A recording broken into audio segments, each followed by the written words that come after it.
गांधी जोहार जिंदाबाद कांग्रेस पार्टी जिंदाबाद जिंदाबाद कांग्रेस पार्टी जिंदाबाद जिंदाबाद कांग्रेस पार्टी जिंदाबाद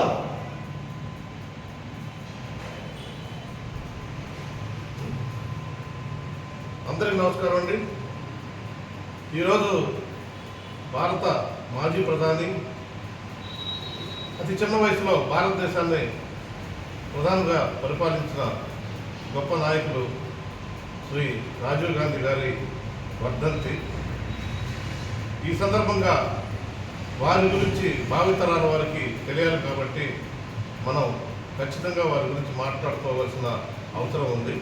ఎందుకంటే తన తాతగారైన జవహర్లాల్ నెహ్రూ గారు భారతదేశానికి మంచి పునాదులు వేస్తే ఆ పునాదుల మీద మంచి బిల్డింగ్ నిర్మించే అవకాశం ఇందిరాగాంధీ గారు అలాగే రాజీవ్ గాంధీ గారు తీసుకోవటం ఈ రోజున భారతదేశం ప్రపంచ పటంలో ఒక ముఖ్యమైన దేశంగా నిలబడిందంటే వారి గొప్పతనం అని చెప్పుకోవచ్చు. వారు స్వతంత్ర ఉద్యమంలో ఎన్నో త్యాగాలు చేసి ప్రాణాలు కల్పించి జైళ్ళకెళ్ళి వాళ్ళ ఆస్తులు దారబోసి స్వతంత్ర ఉద్యమంలో పాల్గొని స్వతంత్రాన్ని తీసుకొచ్చి మరలా ఈ దేశ నిర్మాణంలో కూడా గాంధీ కుటుంబం ముఖ్య పాత్ర పోషించడం మనందరికీ తెలిసిందే.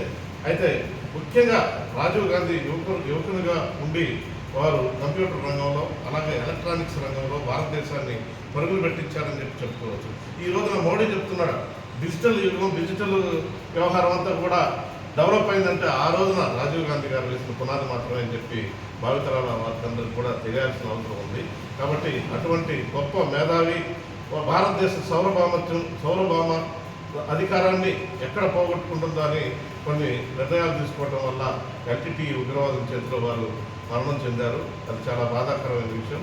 కాబట్టి వారు ఈ రోజున వారి యొక్క స్ఫూర్తితో మనం అందరం కూడా ముందుకు నడిచి కాంగ్రెస్ పార్టీని రాబోయే రోజుల్లో మంచి అభివృద్ధి దశలోకి తీసుకురావాలని చెప్పి అందరినీ కోరుకుంటూ ఈ సందర్భంగా రాజీవ్ గాంధీ గారికి మరొకసారి నివాళులు అర్పిస్తూ సెలవు తీసుకుంటున్నాం. జై కాంగ్రెస్. జై కాంగ్రెస్.